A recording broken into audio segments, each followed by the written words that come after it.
Mesdames et messieurs, bonjour. Nono Landou, à partir du village Kashobwe, c'est en République démocratique du Congo, dans la province du Haut-Katanga, où aujourd'hui nous rencontrons pour vous le président Moïse Katumbi, président du parti politique Ensemble pour la République, également président du tout-puissant Mazembe, qui accepte de s'entretenir exclusivement avec nous sur des questions d'actualité qui touchent au pays. Bonjour Président. Bonjour. Comment allez-vous? Ça fait plus de 2 mois que vous êtes dans un village. Je suis dans le village, vous savez, le village a été frappé par les inondations. Je suis revenu aider un peu mes frères de mon village et les villages aussi qui sont à côté du village de Kashobwe, et aussi aider nos frères et sœurs concernant nos routes, parce qu'il n'y a plus de routes. Donc je suis venu dans le village faire ce que je pouvais faire en tant que citoyen congolais. On va évidemment revenir sur ces questions de route et d'inondation. Mais dites-nous, ça fait quand même beaucoup de temps qu'on vous a entendu vous exprimer sur les médias. Pourquoi cela? C'est vrai, vous avez raison, mais il faudrait savoir, le silence est d'or et la parole est d'argent. Moi, je suis un homme d'action. Je n'aime jamais parler. J'aime d'abord réaliser les choses. Évidemment, vous parlez en un jour spécial. On est le 20 mai 2020, une année déjà depuis votre retour d'exil. Et parlez-nous un peu en passant des souvenirs que vous gardez de cette journée et de ce retour-là. Vous n'aviez pas eu peur? Comment vous avez trouvé l'accueil sur place? Vous savez, je voudrais d'abord remercier la communauté internationale, tous ceux qui m'ont soutenu pendant mon exil en Europe, les États-Unis, la France, le pays de l'Union européenne. J'ai eu un grand soutien total aussi de la Belgique, donc de l'Angleterre, de tout le monde, et surtout l'Union africaine aussi. Je voudrais sincèrement dire merci à l'Union africaine parce que, vous savez, c'était un grand combat. Et le plus grand soutien que je ne vais jamais oublier, c'est le soutien de la population congolaise. S'il n'y a pas eu de troisième faux penalty, c'est grâce à cette population. Et elle a cru en ce que je faisais en tant que gouverneur. Si j'avais un mauvais bilan, la population n'allait pas me suivre. Ils allaient accepter que M. Kabila puisse faire le 3e mandat. Quand je suis retourné, il y a des gens qui disaient « Moïse Katumbi n'avait rien fait pour la population, et il sera sanctionné par la population congolaise ». Dans toute la province où je suis passé, j'ai eu le soutien de la population congolaise. C'est grâce à mes frères et sœurs que je suis retourné. Mais le plus important pour moi, c'est que j'ai remarqué, il faut respecter la population. Il faut travailler pour cette population. La population que vous voyez aujourd'hui, elle est en train de souffrir. Qu'est-ce que nous devons faire ensemble en tant qu'opposition, en tant que gouvernement? Parce que nous sommes dans l'opposition républicaine pour sortir cette population de la misère. La République démocratique du Congo a pris certaines dispositions pour faire face à cette pandémie. Comment trouvez-vous ces mesures et personnellement, quel est votre rapport à cette lutte? Vous savez, nous devons être une opposition, le gouvernement et la population congolaise, pour lutter contre cette pandémie. Nous devons respecter les mesures barrières recommandées par l'OMS et par les autorités. Nous continuons à sensibiliser. Je remercie les médias, je remercie aussi tous les artistes qui continuent à sensibiliser, et je remercie aussi nos équipes qui sont sur le terrain, à Kinshasa, un peu partout, pour sensibiliser contre cette pandémie. Le grand problème que nous aurons maintenant, après cette pandémie, comment est-ce que nous allons gérer la crise, la famine dans notre pays et l'économie de notre pays et le budget, c'est le plus important. Parce que cette pandémie va passer. Mais la population doit continuer à vivre. Nous devons stabiliser notre économie. Vous savez que la faim a tué en Afrique et surtout dans notre pays plus que cette pandémie.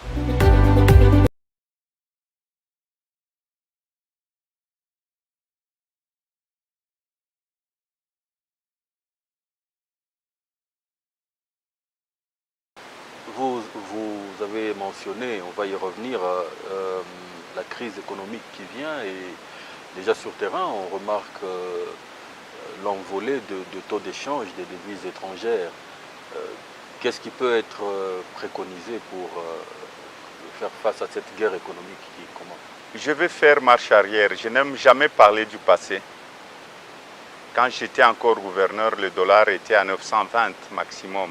Aujourd'hui, le dollar est à 1900, si je peux dire ça comme ça, 1900, 1925. Le dollar peut aller jusqu'à 2000 si on ne fait pas très attention. Mais le poumon économique de la République démocratique du Congo, c'était le Grand Katanga à l'époque. C'était le Grand Katanga. Mais qu'est-ce que j'avais fait avec mon gouvernement? Quand je suis arrivé en tant que gouverneur, le pays exportait que 8000 tonnes de cathodes de cuivre lent. La Belgique nous avait laissé avec 300 000 tonnes de cathodes de cuivre lent. La Gécamine, à l'époque du PDG Moulendambo, ils sont arrivés jusqu'à 400 000 tonnes de cathodes de cuivre lent. Mais le Congolais n'aime jamais lire. J'avais pris le code minier et j'ai regardé dans le code minier qu'il y avait interdiction d'exportation de minerais bruts. En ce temps-là, il n'y avait que la Gécamine qui produisait les cathodes de cuivre, il n'y avait pas d'autres usines. Et j'ai pris cette mesure qui était impopulaire, mais qui était salutaire pour la République démocratique du Congo. Un jour, les gens vont écrire cette histoire. Et j'ai dit non à l'exportation de minerais bruts. Le gouvernement central m'avait envoyé le ministre Kabwe Loulou pour venir négocier avec moi pour que j'accorde au moins une année maximum. J'ai dit pas question. Être leader, être autorité politique, c'est travailler pour la population congolaise. Qu'est-ce que j'avais fait? J'avais interdit l'exportation de minerais bruts. Pas un jour de plus. Parce que c'est ce qui se passe aujourd'hui. Pourquoi les prix sont en train de baisser? Combien de camions de minerais bruts partent vers la Chine ou d'autres pays? Bon, ça, nous sommes en train de tuer tout ce que nous avions construit avec mon gouvernement provincial. Les investisseurs qui nous ont fait confiance pour venir investir dans le pays. Quand il y a abondance de l'hétérogénéité de l'autre côté, mais le prix baisse. Et les dollars aussi. Moi, je crois qu'il faudrait qu'on interdise cette histoire de minerais bruts. Parce qu'il y a des familles, des politiciens qui sont là-dedans, des gouverneurs qui sont là-dedans, mais on est en train de tuer toute une population. Quand nous avions interdit, il y avait Tenke Fungurume voulait aussi continuer à exporter les minerais bruts, que ce soit KCC, Glencore, tout le monde. Et j'ai dit non, pas question. Quand j'ai quitté en tant que gouverneur de 8000 tonnes de cathodes de cuivre lent, j'ai laissé la province à 1 300 000 tonnes de cathodes de cuivre lent. Et nous étions devenus deuxième producteur mondial. Et si on avait l'énergie, si le barrage Jinga ou d'autres barrages, tout ça, parce que tout était bloqué au niveau de Kinshasa, si on avait de l'énergie, on pouvait être le premier producteur mondial. Là, il n'y aurait pas d'inflation. Pourquoi j'insiste sur ça? C'est un problème très sérieux. Le bilan 2019 jusqu'en 2023, c'est le bilan de l'IDPS. Ce n'est pas le bilan de la coalition. C'est un conseil que je donne à mes frères et au président de la République. Parce que moi, quand j'étais gouverneur, j'avais des gens que je travaillais avec, nommés à partir de Kinshasa. Mais le bilan de la province du Katanga, du Grand Katanga, c'était le bilan du gouverneur de la province, où ça ne marchait pas. Donc, pendant les 5 ans, les gens devaient me juger. Le grand problème aujourd'hui, les mandataires, ça fait plus ou moins maintenant, ça va faire 2 ans qu'on devait changer de mandataire. L'IDPS doit parvenir aussi à gérer, donc à mobiliser les recettes de l'État. Parce qu'en 2023, les gens ne diront pas non, c'était le résultat du FCC et IDPS. Non. Ils vont voir celui qui est au sommet. Qui est le président de la République, le commandant suprême? Il est de l'IDPS. Le militant, qu'est-ce qu'ils vont dire? Ils vont dire non, c'est parce que nous étions avec les FCC, mais la population ne va pas accepter ça. Il est temps qu'on change de mandataire. Il est temps qu'on puisse arrêter cette hémorragie-là. L'argent était en train de partir tout le jour. Si quelqu'un sait, M. Nono Landou, qu'il est en train de partir, il faudrait voir ce qui se passe un peu partout dans la République. 80% des recettes sont volées parce que il sait qu'il doit partir. Mais il ne faudrait pas que ces gens partent comme ça. Il faudrait des auditeurs. Parce qu'on ne joue pas avec l'argent de la République. Seriez-vous en train de suggérer ou de demander au président de la République de se désolidariser avec le FCC? Non, je ne suis pas en train de demander de se désolidariser avec le FCC. Je suis en train de dresser un constat qui est réel en tant qu'opposant. Parce que j'ai dit que je vais faire de l'opposition républicaine. Avec ma petite expérience en tant que gouverneur, qu'on puisse, je n'aime jamais l'autosatisfaction, mais qu'on puisse présenter le bilan de tout le gouverneur quand j'étais gouverneur jusqu'à aujourd'hui, qu'on m'oppose le bilan. La population est là pour juger. Je ne veux pas parler de moi-même, c'est très difficile de parler de moi-même. Je suis en train de donner un conseil. C'est bien la coalition, mais le résultat à la fin, c'est le président de la République. Ils peuvent continuer avec leur coalition, mais le grand problème, c'est le social de la population, c'est les infrastructures. Où trouver l'argent? Nous avons de l'argent dans notre pays. Quand j'avais parlé du budget de 100 milliards pendant les 5 ans, les gens se moquaient de moi et aujourd'hui on me donne raison. Mais le grand problème c'est quoi? C'est que je suis en train de dire au président de la République, au Premier ministre, les recettes ont tellement baissé. Si il y a réellement un jour où on doit lutter contre cette pandémie comme en Europe, qu'allons-nous devenir? Qu'allons-nous devenir? Aujourd'hui, déjà avec peut-être moins de 50 décès, l'économie ne marche plus. Mais le jour qu'il y aura des milliers et de milliers, parce qu'il y a des pays comme l'Italie, la France, où ils étaient arrivés à 1000 morts par jour. Mais avec notre économie, soyons quand même sérieux. C'est un conseil que je suis en train de donner. Je ne suis pas là pour diviser les gens, mais le résultat, le bilan, c'est le bilan du chef de l'État. Justement, parce que nous sommes en train de tourner autour de la crise de la Covid-19 et ses conséquences économiques entre autres.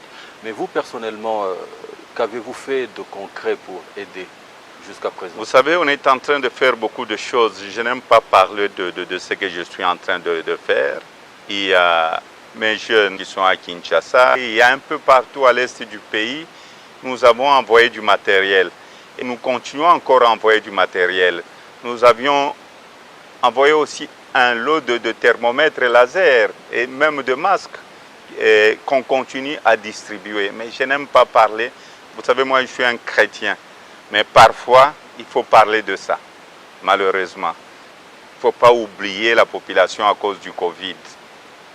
Le Covid est là, nous devons vivre avec, nous devons lutter ensemble avec, que ce soit l'opposition, que ce soit le gouvernement. Nous devons être unis pendant cette période. Nous devons cesser la haine. Nous devons travailler pour que le pays puisse aller de l'avant.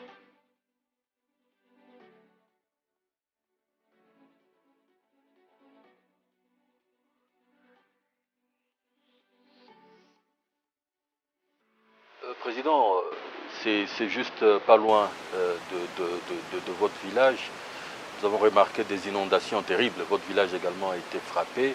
Je ne fais pas ma promotion politique. Vous savez, je suis un citoyen congolais. S'il n'y avait pas le Covid, vous alliez me voir à Uvira. Vous alliez me voir à Malemba. Vous allez me voir à Kalemi. Nous ne devons pas tout attendre du gouvernement. Nous devons faire des choses pour consoler notre population et aider le gouvernement. Je sais, j'étais gouverneur de la province. Il y a des choses que le gouvernement peut faire. Il y a aussi les choses que nous devons faire en tant que citoyens congolais. L'amour du prochain, c'est quoi? Est-ce que j'ai interdit à d'autres personnes d'aller aider dans leur village ou d'aller aider les autres villages environnants? Non. l'amour du prochain. On apprend ça tous les jours et le Christ nous a laissé ça. Aimez-vous les uns les autres. C'est le plus important pour moi. Donc, ce que je suis en train de dire ici, si M. X ou M. Z, M. F peut faire quelque chose dans son petit coin, je crois que nous allons épauler le gouvernement. Et en plus des inondations, il n'y a plus de routes.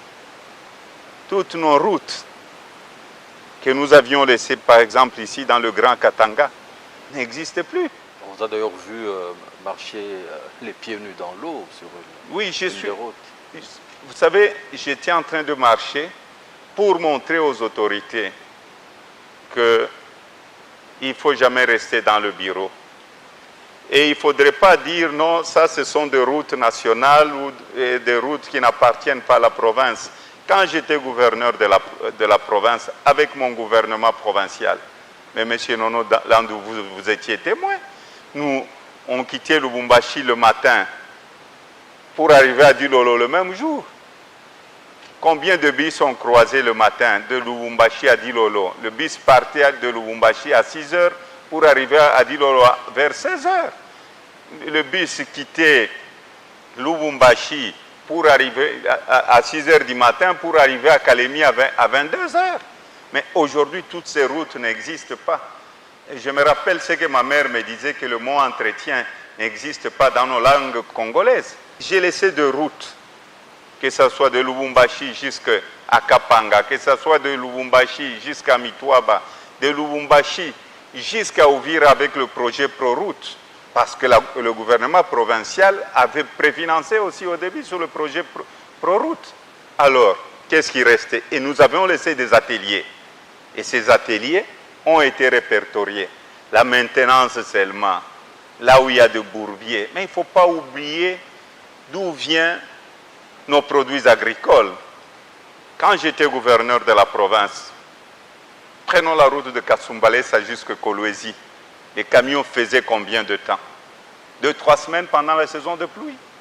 Après, c'était plus ou moins 5 heures. Mais c'était avec l'argent de la province. Hein?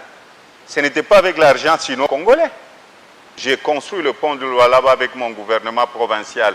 J'ai construit la route avec l'argent du péage. Et cet argent du péage, tout était budgétisé quand on était encore dans le Grand Katanga pour que, après Kolwezi, qu'on aille jusqu'à Dilolo. Comme ça, on serait relié avec l'Angola. Le chemin de fer à Dilolo. Il paraît que vous vous opposiez. Mais c'est des bêtises. De l'Obito. C'est pour les gens vraiment qui ne sont pas intelligents. J'étais à Dilolo. On peut demander à la population de Dilolo.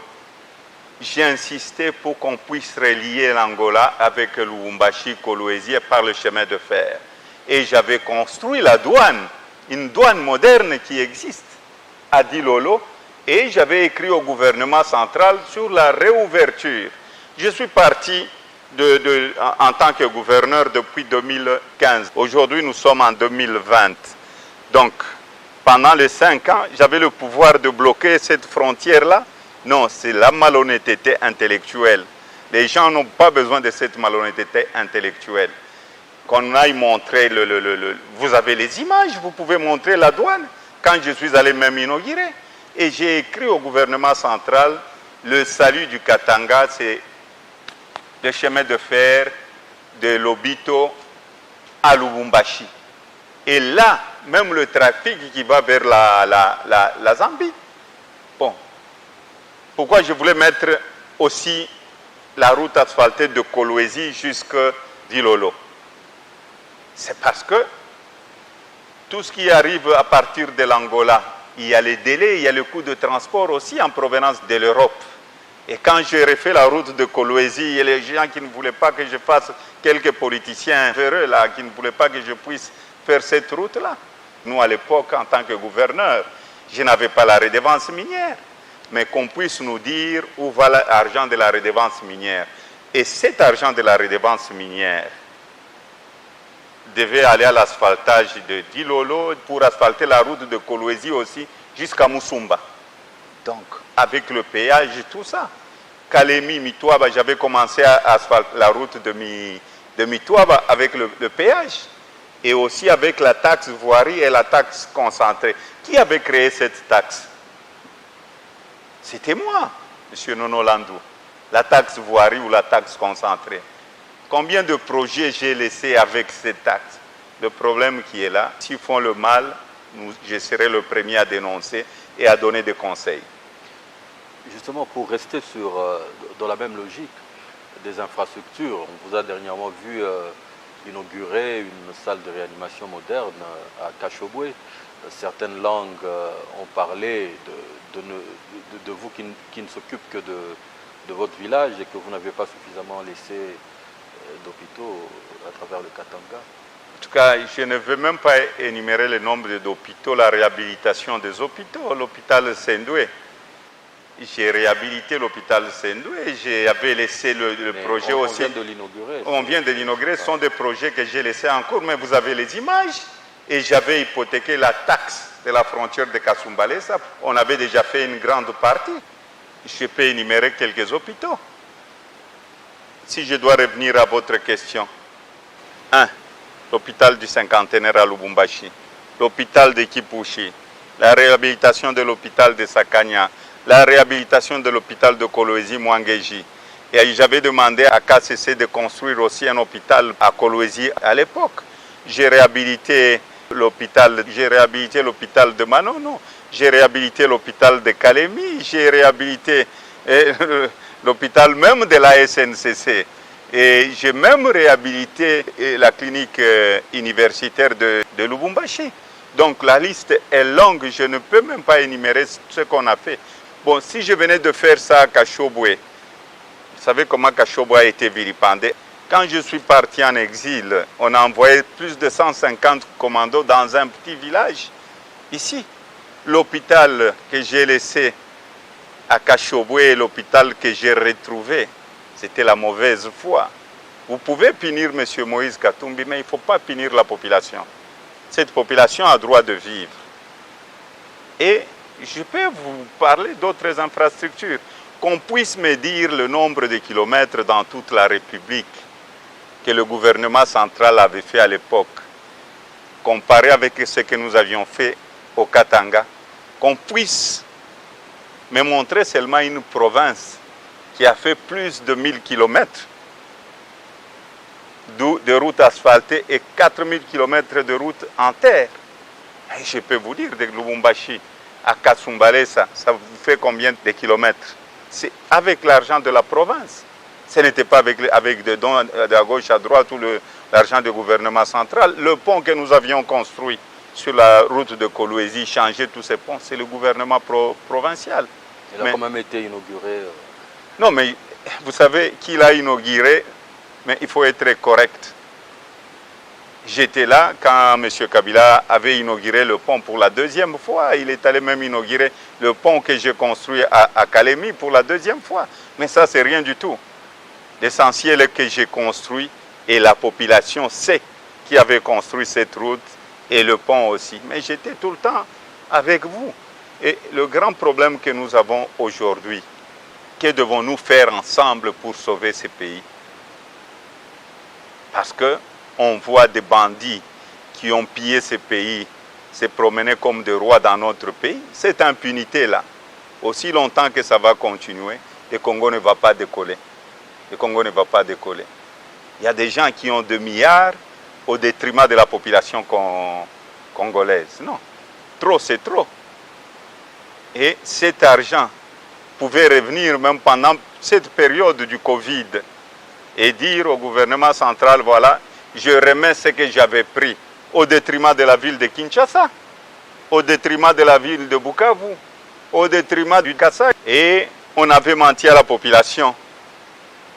Qu'en ayant le découpage, vous allez voir les provinces seront développées. Où en sommes-nous aujourd'hui? Faisons le bilan, soyons honnêtes. Quel est le bilan que nous pouvons tirer aujourd'hui de ces découpages précipités? Ils ont découpé la province du Katanga parce qu'on disait Moïse est devenu très fort. Kyungwa Kumwanza est devenu très fort. Ils ont affaibli les Katangais. C'est les mêmes gens qui parlent aujourd'hui de l'unité katangaise. Président, vous aviez parlé de l'impunité, mais apparemment ces derniers temps, on voit un sursaut de la justice et entre autres des grandes affaires en cours qui impliquent des grands responsables. Quel commentaire, par exemple, avez-vous à faire sur l'affaire Kamere, entre autres, et puis en passant sur l'affaire qui touche à l'évêque Mukuna? Vous savez, nous voulons un état de droit.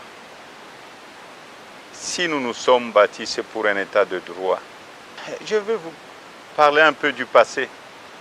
Quand je devais démissionner, nous étions plus ou moins à 6 gouverneurs. Nous nous étions mis d'accord, l'argent est très mal géré au niveau de Kinshasa. Et les jours que je devais démissionner, j'ai appelé mes amis gouverneurs. Soit ils étaient occupés, soit leur téléphone était éteint. J'ai compris qu'ils avaient beaucoup de cadavres dans leur tiroir. Et ils avaient chipoté dans la gestion des affaires de l'État. Et vous aviez vu comment est-ce que j'étais persécuté pour des bêtises. Ils ont fait plus de 22 audits quand j'ai quitté la province du Katanga. Dieu merci, quand on est honnête, on le restera. On peut vous vilipender, on peut dire tout ce qu'on veut, mais la vérité reste têtue. Le procès de M. Vital Kamere et le procès du pasteur Mukuna, je connais bien tous les deux, et qui est au niveau de la justice, je ne peux pas parler de ça. Mais le problème qui est là, c'est quoi? Il y a eu de morts dans notre pays. Pendant la Révolution, quand nous étions ensemble avec le nouveau président de la République au niveau de l'opposition, nous avions perdu le membre de l'IDPS, nous avions perdu aussi le membre de l'Église, les jeunes de Filimbi, les jeunes de Lucha. Il y a eu des gens qui sont morts, le Rossi Mukendi, tout ça. Aussi longtemps que cette impunité va continuer et qu'il n'y a pas de procès pour tous ces morts-là, je crois que ça sera très difficile d'avoir un état de droit. Qu'on laisse la justice faire son travail.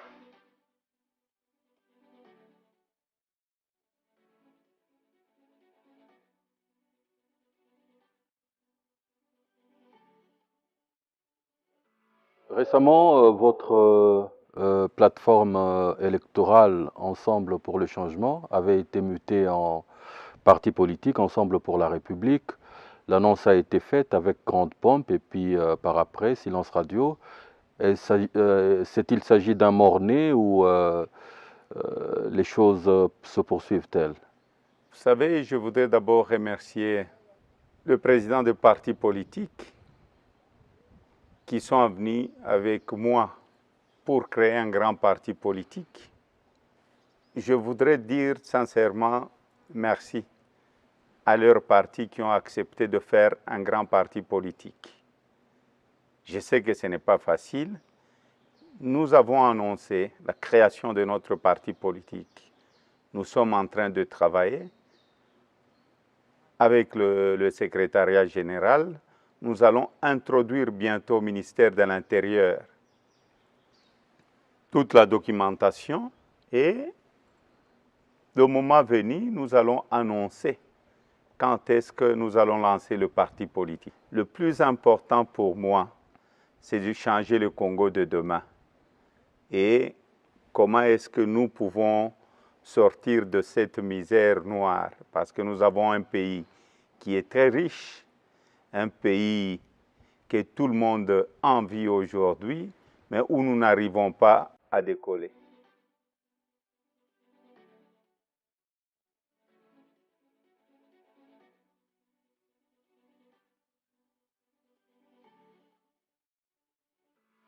Et par rapport à cela, il y a quand même des gens qui pensent que l'opposition est inexistante actuellement en RDC.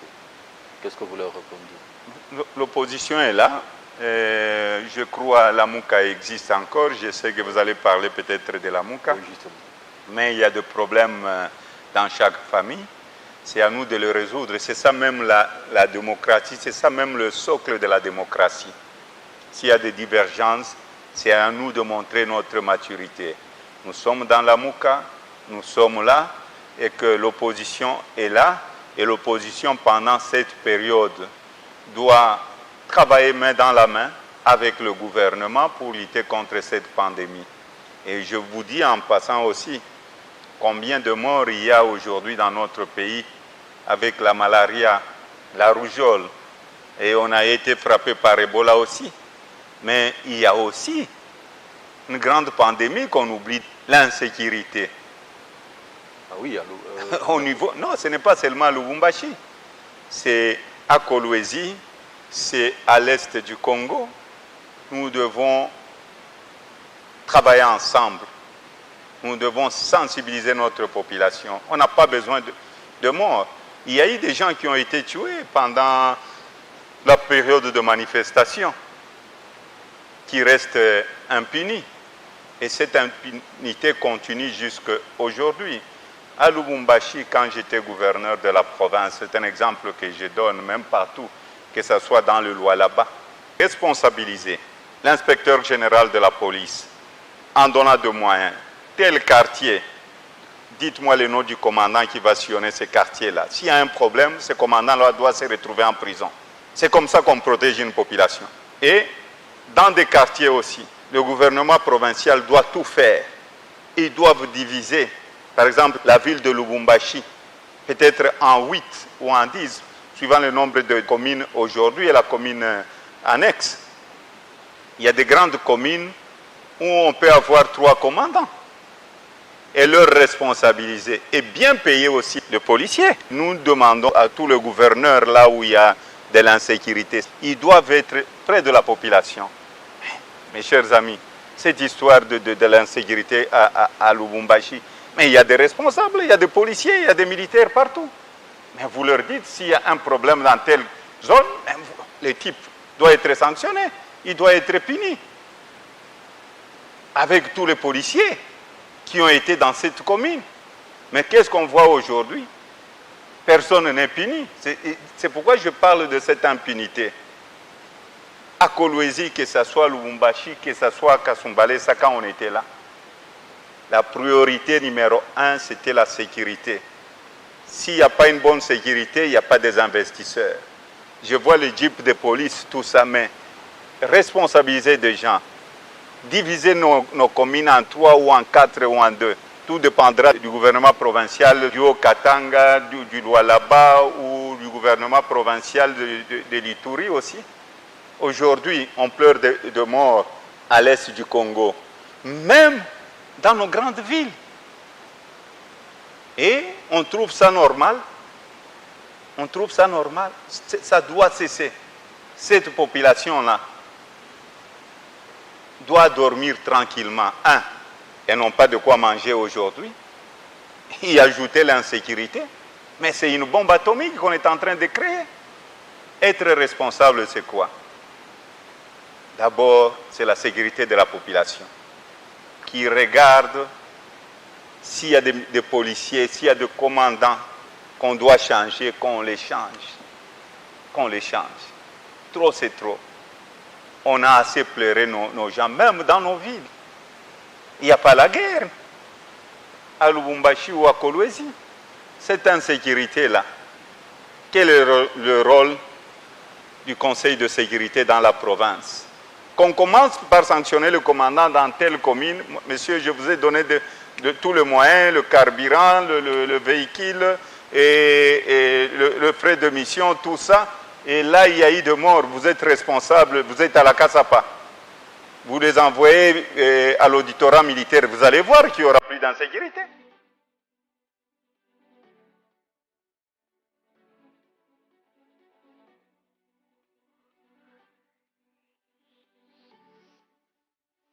Et vous aviez mentionné tantôt la Mouka. Est-ce qu'on peut savoir le genre de relation que vous entretenez actuellement avec, entre autres, Martin Fayoulou, Jean-Pierre Bemba? Vous savez, d'abord, dans la Mouka, nous sommes une famille. Dans une famille, il y a toujours des divergences, même dans nos propres maisons. C'est à nous de montrer notre maturité. Le plus important pour moi dans la Mouka est que le pays puisse aller de l'avant, qu'on puisse faire quelque chose dans la Mouka pour aider le gouvernement à faire mieux. Nous sommes tous frères, mais il y a toujours des petits problèmes à gauche, à droite. Nous sommes en train de les résoudre. Il faudrait cette maturité politique, il faudrait que la démocratie aille de l'avant. Dans la démocratie, et M. Nono Landou, il y a parfois des petits problèmes. Président, c'est aujourd'hui une année depuis votre retour d'exil et l'opinion sait que c'est largement à cause du régime Kabila que vous aviez été contraint à cet exil. Quelles sont vos relations actuellement avec M. Kabila lui-même? Vous a-t-il contacté récemment? Avez-vous échangé? Je suis un homme très constant dans ce que je fais. Je ne voulais pas qu'on touche à la Constitution. Vous savez, les gens nous condamnent aujourd'hui, qu'on a travaillé avec l'ancien régime. Oui, j'ai travaillé avec l'ancien régime. Mais même quand j'étais avec l'ancien régime, j'étais un morceau dur. J'étais en train de dénoncer tout le mal parce que je voulais un état de droit. Je voulais le respect de la Constitution. Je voulais un état de droit réel. Et c'est pourquoi j'avais lancé qu'il ne fallait pas accepter le troisième faux penalty. Et les Congolais ont beaucoup souffert. Et j'avais dit à M. Kabila à l'époque, un jour de plus, après 2016, c'est un mort de plus. Et il pouvait éviter ça. Il pouvait être le père de la démocratie. Qu'est-ce qu'il a gagné en essayant de rester 2 ans encore au pouvoir? Au contraire, il nous a légué la désolation. Aller profaner même nos églises pour le pouvoir.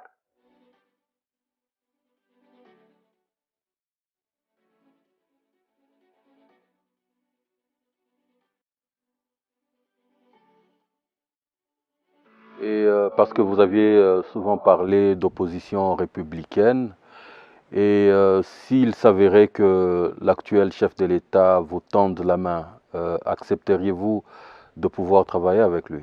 Vous savez, une opposition républicaine, il faut bien comprendre, ce n'est pas une opposition complaisante, c'est une opposition exigeante. Si je choisis d'être dans une opposition républicaine exigeante, c'est pour aider le pays à aller de l'avant. Je ne cherche pas un poste. Si je suis là aujourd'hui, c'est parce que je voudrais que les choses changent dans notre pays. Les chefs de l'État ont un grand parti, le parti du fait Étienne Tshisekedi, que son âme repose en paix. Ils se sont battus pendant très longtemps. Ils sont très nombreux, ils sont au pouvoir. Nous sommes là pour contrôler ce qu'ils sont en train de faire et donner des conseils là où il faudrait donner des conseils.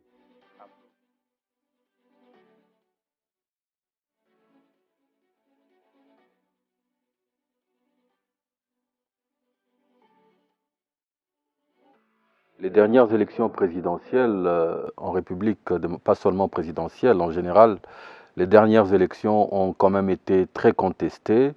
Que pensez-vous, quelle sera votre contribution pour éviter à ce que les prochaines élections en 2023 ne subissent le même sort? C'était des élections chaotiques parce que le FCC ne voulait pas partir. Vous savez, il faut respecter la Constitution. Si M. Joseph Kabila avait respecté la Constitution et partir en 2016, il serait un grand président. Il serait le père de la démocratie. Aujourd'hui, Kabila n'est pas le père de la démocratie. Il y a eu beaucoup de morts, nos frères et sœurs qui sont morts pour le combat, pour que M. Kabila ne puisse pas avoir le troisième mandat et pour que nous puissions aller aux élections. Et heureusement, j'avais la confiance de la population congolaise quand j'avais dit on ne va pas accepter le troisième faux penalty. Et la population m'a fait confiance. Si j'avais un mauvais bilan, la population n'allait pas me suivre. Nous avons lutté avec nos frères et sœurs pour qu'on respecte la Constitution. Pour moi, c'est une grande satisfaction, mais le combat continue. On ne peut pas continuer à avoir des élections chaotiques dans notre pays. Il faudrait beaucoup de réformes au niveau de la CENI. Il ne faudrait pas qu'il y ait de complaisance. Parce que si on a une élection, une vraie élection transparente, c'est lors que le pays va décoller.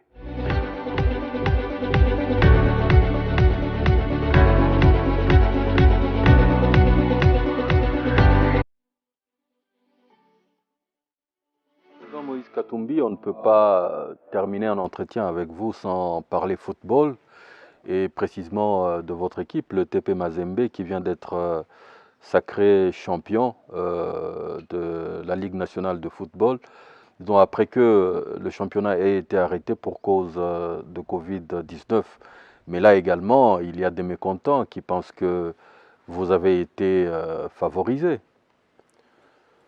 Vous savez, c'est tout à fait normal qu'on ne peut pas satisfaire tout le monde. Ils doivent voir d'abord le résultat, qui regarde le nombre de points entre le premier qui est Mazembe et le deuxième. Il y a une différence plus ou moins de 15 points. C'est comme le Paris Saint-Germain en France. Il y avait une grande différence entre le premier et le deuxième. Est-ce que la décision en France, quand le Paris Saint-Germain a été sacré champion, est-ce qu'on a favorisé Paris Saint-Germain? Non. Il y a le problème de cette pandémie et on a le nombre de matchs joués avec une différence de 15 points. Mazembe allait sortir champion. On allait peut-être avoir même une différence de 30 points. Le problème qui est là, c'est quoi? C'est la vie de nos supporters. La propagation du coronavirus en Italie, c'était dans un stade lors d'un match de la Champions League. Vous voulez qu'on puisse contribuer aux morts dans notre pays? Dites-moi s'il y a des compagnies aériennes qui font Kinshasa-Lubumbashi ou Lubumbashi-Goma ou Lubumbashi-Bukavu. Et nous arrivons à la fin de cet entretien, Monsieur le Président. Un mot de la fin à l'adresse de la population. Je voudrais sincèrement remercier la population congolaise qui m'a soutenu pendant mon exil, qui n'a pas accepté qu'on nous marque le 3e faux penalty, une population qui était là comme sentinelle pour le respect de la Constitution, une population qui espère avoir un nouveau Congo, avoir un état de droit et jouir de toutes ces richesses. Je demande à tous mes frères congolais que nous soyons unis pour reconstruire notre pays. Et je demande aussi à tous ces groupes rebelles qui sont à l'Est en train de tuer le nôtre, de quitter là où ils sont. Aujourd'hui, c'est le temps de la reconstruction. Et le Congo a assez pleuré de mort. Ce que nous cherchons aujourd'hui, c'est la reconstruction de notre pays. Nous avons un pays très beau, où il y a tout. L'eau, des terres fertiles. Je n'aime jamais parler de minerais parce que le minerai, pour moi, un jour, il n'y aura plus de minerais. Mais au moins, l'agriculture peut renforcer notre économie et le tourisme. Un grand merci à tous ces gens qui se sont battus pour qu'il ne puisse pas y avoir changement de la Constitution. Et mes condoléances aussi à toutes les familles qui ont perdu leurs membres, qui ont été tués par ces inciviques parce qu'ils sont tombés à cause de notre pays. Ils ne voulaient pas l'injustice, ils voulaient le bien du pays, ils voulaient que la Constitution soit respectée. Les morts ne sont pas morts. Que le bon Dieu puisse le recevoir dans son royaume et qui continue à intercéder pour notre pays, que nous puissions avoir un beau pays. Merci beaucoup. Leo anakuwa mtu mubaya, vizuri vyote munasaulika, ke atarudiaka, kwabo atarudia. Hatumi kama mwena kufikia, ikupe imani, siku ni moya, utarudia.